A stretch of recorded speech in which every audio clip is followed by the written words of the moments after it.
श्री शिवाय नमस्तुभ्यम। हर हर महादेव। सोमवार के दिन भगवान शिव और चंद्रमा की पूजा का विधान शास्त्रों में बताया गया है।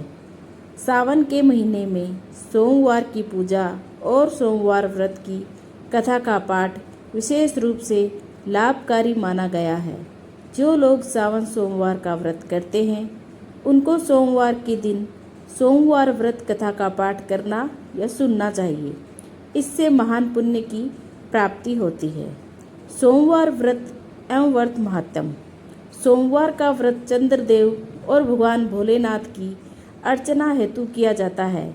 इस व्रत को श्रद्धापूर्वक करने से मानसिक कलेशों से छुटकारा मिलता है एवं सभी मनोकामनाएं पूर्ण होती है। यदि श्रावण के महीने में सोमवार का व्रत धारण किया जाए तो यह अधिक फलदायक सिद्ध होता है। वैसे यह व्रत चैत्र, श्रावण और कार्तिक मास में किया जाता है।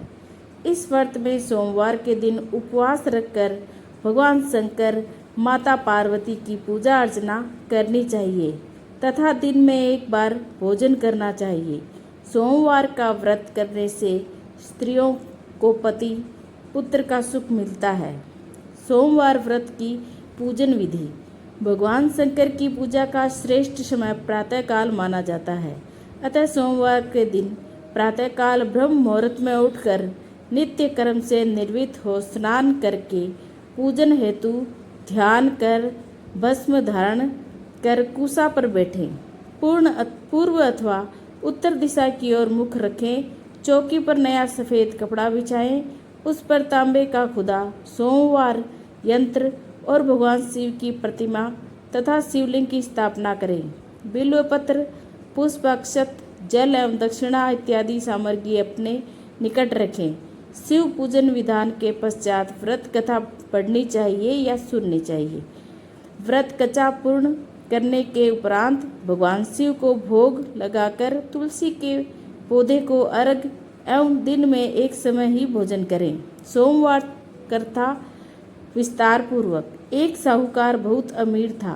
उसके पास धन की कोई कमी नहीं थी। साहूकार के पास सभी सुख और ऐश्वर्य के साधन थे, किंतु उनको एक ही दुख था कि उनके कोई औलाद नहीं थी। दिन रात वह इसी चिंता में लगा रहता और वह पुत्र पाने के लिए हर सोमवार को भगवान चंद्रदेव व शिव जी की पूजा करता और व्रत रखता था। साहूकार की भोलेनाथ के प्रति ऐसी भक्ति देखकर एक बार माँ पार्वती जी ने शिव जी से कहा, हे नाथ, ये साहूकार आपका अनन्य भक्त है और सदैव ही आपका व्रत पूजा भक्ति से किया करता है। आप कृपा करके इसकी मनोकामना पूरी कर दे। पार्वती जी के ऐसे वचन सुनकर भोलेनाथ ने माँ गौरी से कहा, हे पार्वती, इस संसार एक कर्म क्षेत्र है। यहाँ जो भी जैसा कार्य करता है उसे वैसा ही फल मिलता है। अर्थात जैसा कार्य मनुष्य करता है वैसा ही परिणाम भोगता है। किंतु माता पार्वती आग्रह पूर्वक बोली, हे महादेव, यह आपका अनन्य भक्त है। यदि इसको कोई भी दुख है तो आपको उसे अवश्य दूर करना चाहिए। यदि आप अपने भक्तों की मनोकामनाएं पूरी नहीं करेंगे तो कोई मनुष्य आपकी भक्ति सेवा पूजा नहीं करेगा। पार्वती जी के इस आग्रह को सुनकर शिव जी ने कहा, हे शिवे, यह साहूकार के कोई पुत्र नहीं है। इसी कारण दिन रात चिंतित व दुखी रहता है। इसके भाग्य में संतान न होने पर भी मैं इसे पुत्र प्राप्ति के लिए वरदान देता हूँ, किंतु इसका पुत्र केवल 12 वर्ष तक ही जीवित रह सकता है। इसके बाद वह मर जाएगा। इससे अधिक मैं इस साहूकार के लिए कुछ नहीं कर सकता। यह सब बातें साहूकार सुन रहा था। उसे यह सारी बातें सुनकर न कोई खुशी हुई न कोई दुख। वह पूर्ववत शिव जी की पूजा व व्रत करता रहा। कुछ समय पश्चात साहूकार की पत्नी गर्भवती हो गई और 10वें महीने में उसने एक बहुत ही सुंदर पुत्र को जन्म दिया। साहूकार के घर में बहुत खुशियां मनाई गई, किंतु साहूकार अपने पुत्र की 12 वर्ष की उम्र जानकर कोई खुशी प्रकट नहीं की और इस संबंध में किसी को कोई भेद नहीं बताया। वह बालक धीरे धीरे बड़ा होने लगा। जब वह बालक 11 साल का हो गया तो बालक की माता ने साहूकार से उसके विवाह के लिए कहा, किंतु साहूकार ने कहा कि मैं काशी जी पढ़ने भेजूंगा। साहूकार ने अपने साले को बुलाकर कहा, कि तुम इस बालक को काशी पढ़ाने ले जाओ और इसे विधिवत शिक्षा ग्रहण कराओ। साहूकार ने उसको बहुत सा धन देकर कहा कि रास्ते में जहाँ कहीं भी ठहरो वहाँ यज्ञ और ब्राह्मणों को भोजन कराते जाना। इस प्रकार वह दोनों मामा भांजे रास्ते में यज्ञ करते, दान देते और ब्राह्मणों को भोजन कराते जा रहे थे। रास्ते में एक शहर पड़ा। उस शहर में राजा की कन्या का विवाह था। एक अन्य राजा का लड़का बारात लेकर आया था, लेकिन वह एक आंख से काना था। लड़के के पिता को इस बात की चिंता थी कि वर देखकर कन्या के माता पिता विवाह से किसी प्रकार की अड़चन न डाले। इसी कारण जब उन्होंने साहूकार के अति सुंदर बेटे को देखा तो उनके मन में विचार आया कि क्यों न इस लड़के से विवाह का कार्य पूर्ण करा लिया जाए। यह विचार कर उसके लड़के और उनके मामा से कहा, यदि आप फेरे व कन्यादान का कार्य पूरा कर देंगे तो आपकी बड़ी कृपा होगी और हम आपको सारा धन देंगे। साहूकार के लड़के और उसके मामा ने इस बात को स्वीकार कर लिया था। विवाह का काम भली प्रकार से पूरा हो गया। जब वह लड़का जाने लगा तो उसने चुपके से राजकुमारी की चुनरी पर लिख दिया कि तेरा विवाह मेरे साथ हुआ है, लेकिन जिसके साथ तुम्हें भेजा जाएगा वह एक आंख से काना है। मैं काशी जी जा रहा हूँ। राजकुमारी ने जब इस प्रकार लिखा पाया तो उसके काने राजकुमार के साथ जाने से इनकार कर दिया और कहा कि यह मेरा पति नहीं है। मेरा विवाह जिसके साथ हुआ है वह काशी जी गया है। राजकुमारी के पिता ने यह जब सुना तो उसने अपनी कन्या को विदा करने से इनकार कर दिया। बारात वापस चली गई। उधर साहूकार का लड़का और उसका मामा काशी जी पहुँचे। वहाँ लड़के ने पढ़ना शुरू किया तथा अपना अतिरिक्त समय मामा भांजा यज्ञ दान में व्यतीत करने लगे। इस प्रकार कई महीने बीत गए। जब लड़का 12 साल का हुआ तो उस दिन लड़के ने मामा से यज्ञ का आयोजन कर रखा था। अचानक ही लड़के की तबीयत खराब हो गई। लड़के के मामा ने कहा कि अंदर जाकर सो जाओ। लड़का अंदर जाकर सो गया। थोड़ी देर पश्चात लड़का मर गया। जब लड़के के मामे ने देखा कि मर गया तो वह बहुत दुखी हुआ। उसने सोचा कि मैं पहले यज्ञ पूरा कर लूं तब कुछ सोचूंगा। लड़के के मामा ने यज्ञ पूरा किया और फिर रोना प्रारंभ कर दिया। वह बहुत जोर जोर से रो रहा था। संयोगवश शिवजी और पार्वती उधर से जा रहे थे। पार्वती जी ने भगवान भोलेनाथ से कहा, हे नाथ, कोई दुखी व्यक्ति रो रहा है, उसके कष्टों को दूर कर दो।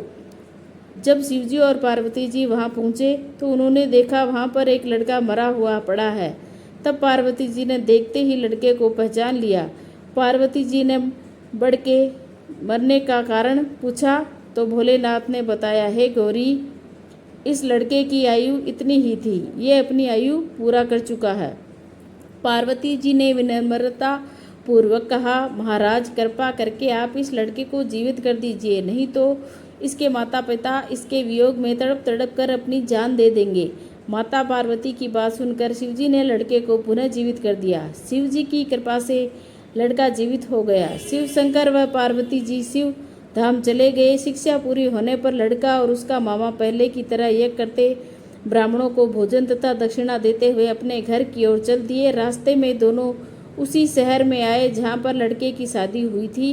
वहाँ पहुँचकर दोनों ने यज्ञ करना शुरू कर दिया। जब वे दोनों यज्ञ कर रहे थे तो उस लड़के के ससुर यानी वहाँ के राजा ने, जो उधर से घोड़े पर बैठकर अपने सेवकों के साथ जा रहा था, उसने लड़के को पहचान लिया। राजा ने महल में ले जाकर दोनों की खूब सेवा की। कुछ समय राजा के महल में रहने के बाद लड़के ने राजा से जाने की आज्ञा ली।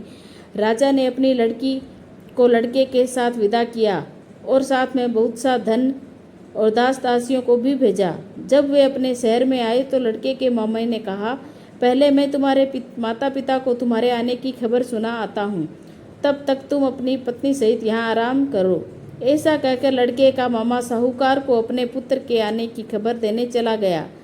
घर आकर उसने देखा कि उसके बहन और बहनोई छत पर बैठे हुए हैं और उन्होंने यह प्रण कर रखा है, यदि उसका बेटा जीवित लौट आया तो वह जीवित लौट कर नहीं आया तो वह छत से नीचे उतरकर अपनी जान दे देंगे। लड़के के मामे ने जब ये समाचार सुना तो उसने कहा कि आपका लड़का जीवित है, तो उन्हें विश्वास नहीं हुआ। तब लड़के के मामे ने शपथ खाकर कहा कि आपका पुत्र अपनी स्त्री और बहुत सा धन और दास दासियों सहित घर आ रहा है। तब साहूकार और उसकी पत्नी छत से नीचे उतर आए और प्रसन्नता के साथ अपने बेटे और बहू का स्वागत किया। सभी प्रसन्नता के साथ रहने लगे। इस प्रकार भक्ति भाव से जो भी प्राणी सोमवार का व्रत पालन करता है तथा प्रेम पूर्वक इस कथा को सुनता या पढ़ता है तो उसके सभी कष्ट दूर होते हैं, सारी मनोकामनाएं पूर्ण होती है और इस लोक में सभी सुख सुविधाओं को भोग कर अंत में उसे शिवलोक की प्राप्ति होती है। इस प्रकार सोमवार के व्रत को 16 सोमवार तक करें, फिर उद्यापन करें। इस उत के प्रभाव से मानवों को सभी प्रकार के सुखों की प्राप्ति होती है। सोमवार का महत्व। इस व्रत के बारे में कहा जाता है कि ग्रहणादि में जप, ध्यान, हवन, उपासना, दान आदि सत्य कार्य करने से जो फल मिलता है वही फल सोमवार के व्रत से मिलता है। श्रावण में केदारनाथ का ब्रह्म कमल से पूजन, दर्शन, अर्चन और केदार क्षेत्र में निवास का विशेष महत्व है। इससे भगवान शंकर की प्रसन्नता और शिव की कृपा प्राप्त होती है। यही लाभ सोमवार के व्रत से भी मिलता है। प्रश्न है, सोमवार व्रत कितने करने चाहिए? उत्तर, सोमवार व्रत कम से कम 16 करना चाहिए। सोमवार के व्रत के क्या लाभ है? सोमवार व्रत से स्त्रियों के पति और संतान का सुख मिलता है। सोमवार व्रत में किसकी पूजा होती है? सोमवार व्रत में भगवान शिव के साथ चंद्रमा की पूजा होती है। सोमवार व्रत के नियम क्या है? सोमवार व्रत करने वाले व्यक्तियों को एक ही बार फलाहार करना चाहिए। बोलिए शंकर भगवान की जय। हर हर महादेव।